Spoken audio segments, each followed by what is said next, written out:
और ये मार अल्ताफ जड़ा मैं जितन तक वेख्या समझिया जानदा ना, चुचकाना हाउस की जितनी भी पैदाइश है ना, जेड़े शहर चुचकाना हाउस बह के बने उन्होंने अज भी ना है।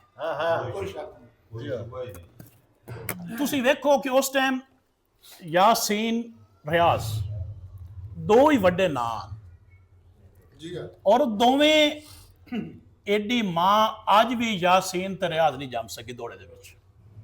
साडे कोल यासीन दा कमाल है कि उस दौड़ा मार्फत चो कढ़ के रोमानिया ते चला जांदा। रियाज दा कमाल है कि उस रोमानिया दे पीक ते पड़ा छड़िया। चुचकाना हाउस गुलाम मोहम्मद दर्द दा भी पहला मुशायरा चुचकाना हाउस, अल्ताफ बरवाने दा भी वो मुशायरा चुचकाना हाउस, आबिद तमीमी दा भी वो मुशायरा चुचकाना हाउस। फिर सिर्फ शायर नहीं, जे तालिब दर्द बनया तो चुचकाना हाउस तो बनया, जे मंसूर तो मंसूर मलंगी बनया तो चुचकाना हाउस बनाया, जे अरशाद तो शादा टैडी बनया तो चुचकाना हाउस तो बनया। हुण जरा मैनू मार अल्ताफ मेरा दोस्त है, बड़ा बिरा है, इनू मैं रस्तू या सिकंदर क्यों आख्या, मैं तुहानू दी मिसाल देना। पहली मिसाल तो अज दी नशिस्त है, जड़ा इतना बरवा ट्रिब्यूट मार अल्ताफ नू अज पेश किया गया ना, दो सूरतां बंदे नू मिलता है, या किताब छपी हुई होवे तो या खुदा ने खास्ता उसकी वफात हो गई। इतने लोग जमा होकर उन्होंने वास्ते शेर लिख के ले आते हैं। ये वो बंदा जिंदी किताब भी काई नहीं छपी, दौड़े अजे भी इतने नहीं सु कि किताब छप जाए, अजे 6 महीने होर भी उड़ीक काई नहीं। इसके बावजूद इतने लोग मुहब्बत करते पे हो, इतने वड्डे वड्डे मिसरे एक शख्स वास्ते अगर आखे गए तो इसका मतलब ये है कि ये फिर ठीक है कि ये अदब दा सिकंदर आज़म है।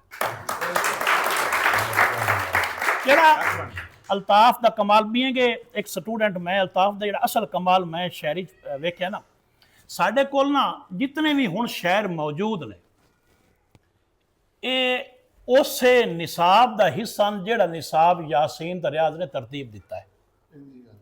जेड़ी दौड़े की पढ़ान थे ना, वो साढ़े अल्ताफ नू कढ़ के दुए सारियां दी उह है जेड़ी साडी जंग की रिवायत है।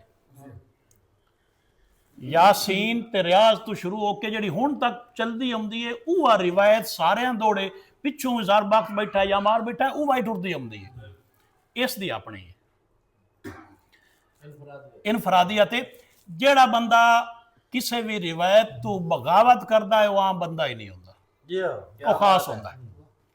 एडी वड्डी रिवायत जिंदे अगे रियाज पढ़ता पाया दौड़ा, जिंदे अगे यासीन दौड़ा पढ़ता पाया, जिंदे अगे ताज दौड़ा पढ़ता पाया, उस्ताद उन्होंने उस तरह ने ते उन्हां सारियां तो बगावत करके एक वखरा रंग अपनाइंदा है। उन्होंने ये डर ही कोई नहीं कि मैं रद्द हो जासा,